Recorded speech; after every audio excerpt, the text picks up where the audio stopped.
Hi, folks. You're with Tacitus today at your Pushback channel, and thank you for joining this radio live stream.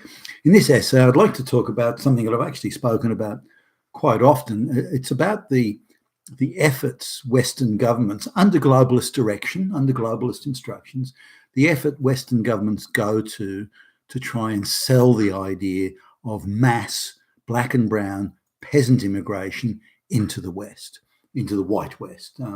Now, there's a Gab Fest coming up in Australia pretty soon, where the left, centre left federal government, totally under globalist control, and trade unions, again infiltrated, many controlled by the globalists, and employers, the bigger employers, again all globalist controlled, or none that, if any, aren't globalist controlled and directed, they're globalist sympathetic to the max. So they're all going to get together to have a Gab Fest to determine what can be done about the incredible shortage of skills and workers in Australia. 500,000 plus.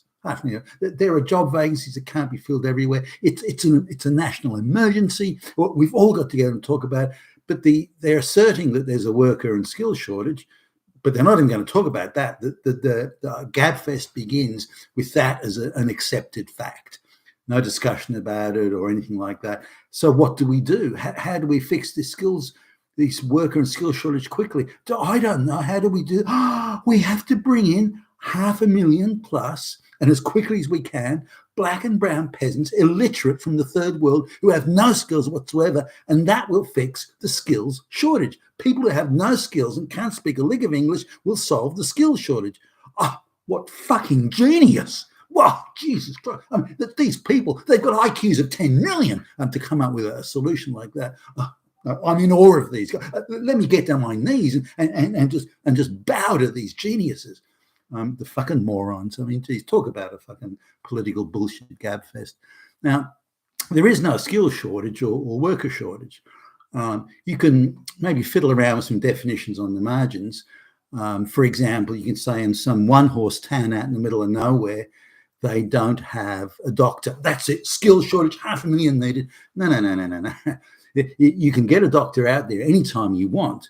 You've just got to make it attractive enough for that doctor to go there. But that means we have to pay them a lot of money, or we got to give them a free house, and we got to do it. Fine. Then that's what's called market forces. So we need to understand that the federal government, this is in Australia, the federal government, the trade unions, and big business are going to get together and say, how can we short circuit, circumvent, in fact, trample upon market forces, 101 market forces that you would learn in first year economics. In fact, they even teach this shit in high school. So it's 101 economics that in fact, I remember this. I think it was year 10 or year 11 they were teaching this stuff about market forces operating. So supply and demand. If you've got a shortage of something, you then increase the supply of it, or you increase the price of it. So what we've got here is a situation where these people, these groups are getting together and say, all globalist controlled, are getting together and say, well, we don't want market forces to apply. But notice when it comes to chief executive officer pay, then, market forces apply there, and only the very highest say, it's only the very highest pay and highest salaries, the most generous rewards will do, because that's the market. The market says. When it comes to the other side, then market forces, you fucking moron, you fucking idiot, market forces, we're not going to allow them to apply. So they're getting around market forces. Now, you can get a doctor to go and work out in the middle of nowhere if you pay them well enough.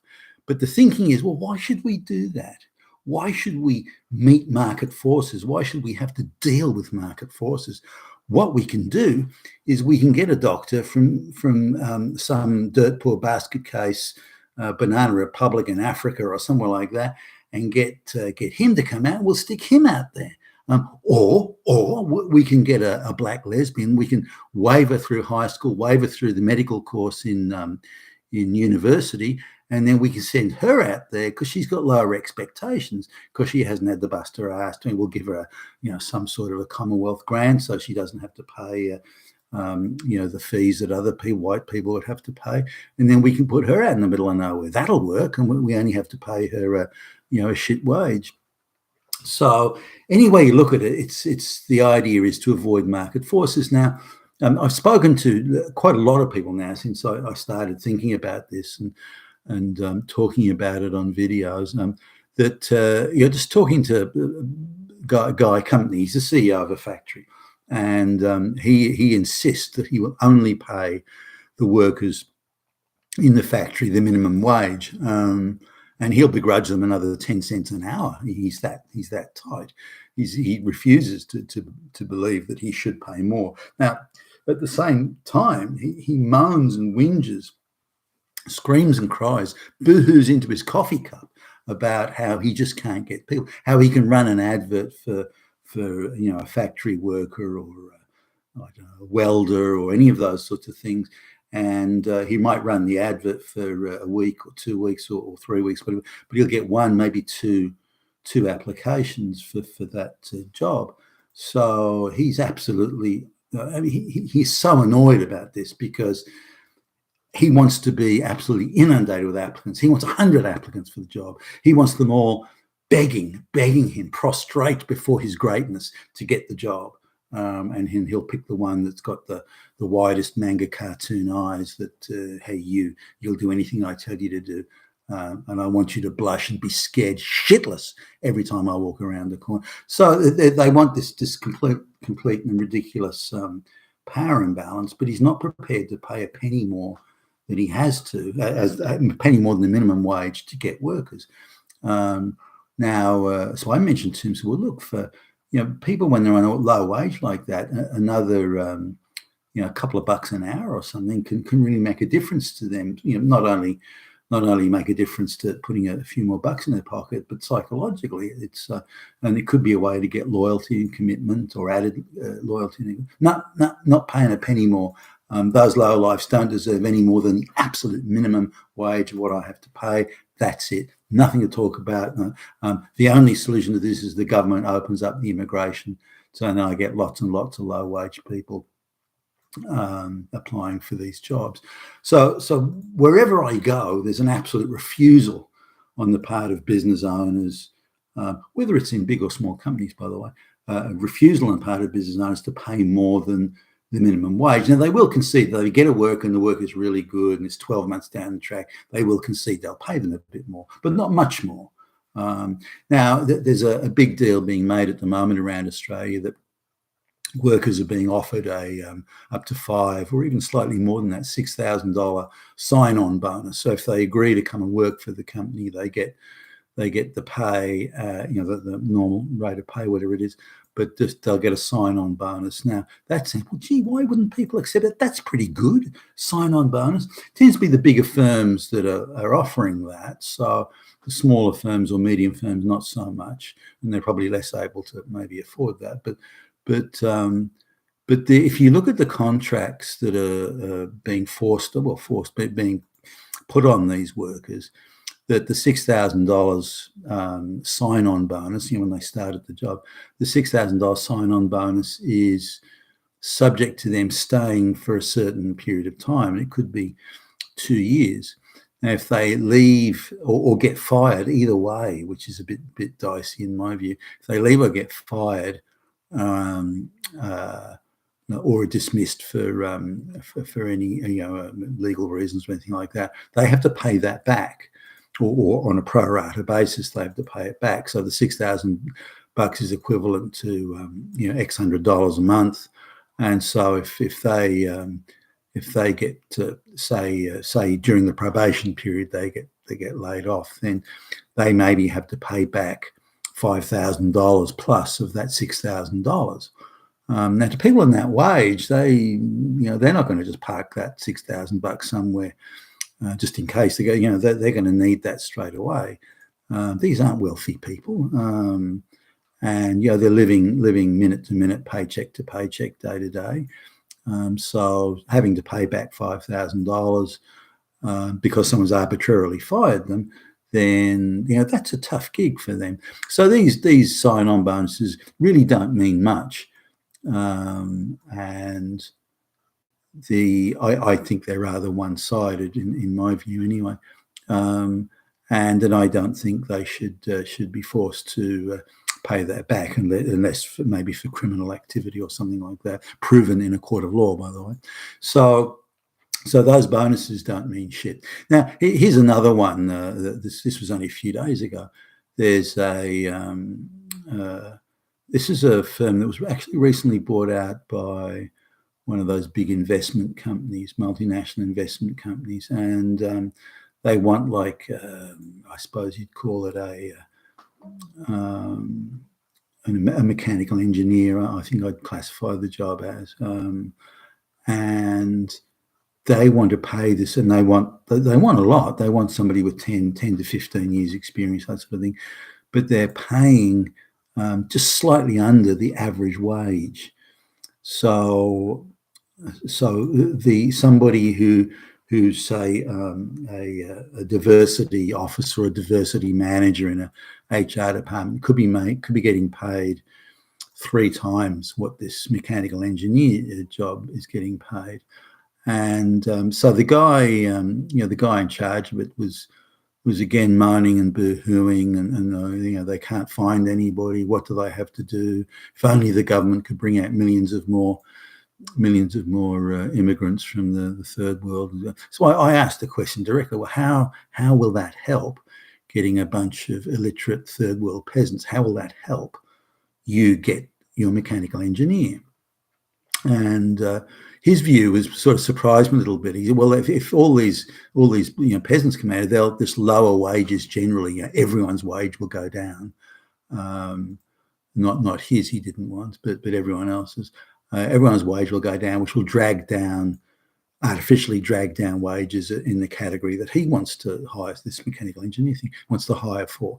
So he saw it as something that would have knock-on effects that would be advantageous to him. But coming back to the central point, well, look, there are people out there. All you have to do is offer more money, or better conditions, or something, or offer more, and you'll get your people. It's not an issue with the shortage of people. It's an issue you won't pay the money that people in that category reasonably expect. So it's a 5-year degree, and it's a lot of debt to take on, and it's you want somebody with 10 plus years experience. So why should they only be paid the average wage? I mean, you fucking idiot. Of course they're going to want more.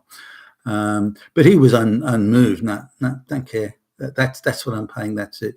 And he comes out with stupid remarks. If I've got to wait 100 years before someone comes along, so be it. I thought, you fucking idiot. Now, there's a lot of attitudes out there. So in my view, if the government, or any government, wants to address the issue, they say, hey, market forces apply here, guys. And there should be a government, in my view, there should be a government campaign telling people, look, market forces are what is going to drive this. You offer whatever you have to offer until you get someone with the suitable qualifications and expertise, until you get someone to fill that job. Now, on the other side, you're going to say, well, that's inflationary. That will cause inflation. Do you think that the American, you think all pumping all this money into the quantitative easing and the artificially pushing up the price of fuel, letting multinationals put up the price, or other business for that matter, put up the price of all sorts of grocery items and food items. The price of eggs has gone up by 35%, the price of milk by 25%. The list goes on. That's not inflationary? Well, why is it only wages are inflationary, but nothing else is? Why is it only wages cause inflation, but every other price increase is like houses have gone up by three times faster than wages. That the price of houses has gone up, as indeed have rents. But that's okay. That's not inflationary. That's fine. Only wages are inflationary, so we have to really not allow wages to go up. Well, I got news for you. You measure the productivity, the productivity of funds employed, and you consider the total picture of what inflation is and what productivity is and what output is. And if you're paying people, if you're competing for resources in the market, is more efficient, far more efficient way of organising it than having to stack the market or rig the market or bypass market forces. Market forces should apply because ultimately the allocation of resources is more efficient over the time. Now, it can get out of control if you're looking at some totally laissez-faire thing where people are peeling off in all directions. You still have to have laws of contract, and you advertise a product for sale, it has to be there. There are still requirements there to steady things. But in terms of resource allocation, including labour, then you have to, in my view, if you're going to make an economy function efficiently, you must allow the market to allocate resources. Now, currently in the West, and Australia is probably a prime example, all the most profitable sectors in Australia are oligopolies, monopolies, or cartels, because they don't have to compete. There isn't. But these are the same organisations that scream from the rooftops that they must have millions of illiterate peasants to come in to work there. So this idea, there is no worker shortage. There is not a worker shortage. There is not a skills shortage. And even if there was, it's something that can be made up very easily. Skills can be made up very easily and very quickly by allocating the proper resources to education, and education in the areas where there are shortages of skills, not lesbian dance degrees and things like that, which is where a lot of women in particular go and study and claim they've got a degree at the end of it, or interpretive dance, I think it's called. So these are the issues. And there is no shortage of workers, there is no shortage of skills, and market forces would solve it, not artificially bypassing market forces by bringing in hundreds of thousands, if not millions, of illiterate fucking peasants. You've been with Tacitus today, your Pushback channel, and thank you for listening.